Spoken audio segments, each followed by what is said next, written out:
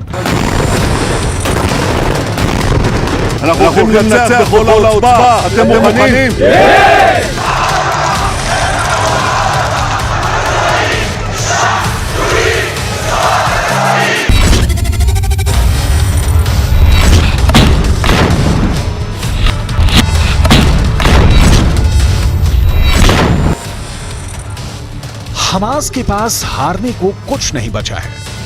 जीत के अलावा इजरायल के पास कोई दूसरा रास्ता नहीं बचा है। 7 अक्टूबर को जब हमास के हमले के बाद से 1 महीने से ज्यादा की जंग हो चुकी है, लेकिन अभी तक हमास के 45,000 लड़ाकों को इजरायली सेना सफाया नहीं कर पाई है।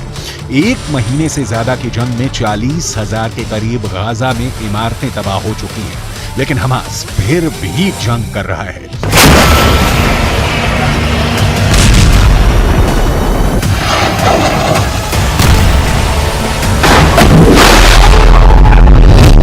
इजरायल की वॉर कैबिनेट के दावों के मुताबिक 5,000 से ज्यादा हमास के लड़ाके मारे जा चुके हैं, लेकिन उसके बावजूद हमास लगातार उत्तरी गाजा में इजरायली सेना और उसके टैंकों पर जमकर हमले कर रहा है।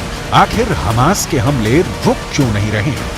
लेबनान की राजधानी बेरूत में बैठा हमास का प्रवक्ता अबू उबैदा डंके की चोट पर कह रहा है कि ऑपरेशन अल अक्सा की कसम नहीं जीतेगा इजरायल।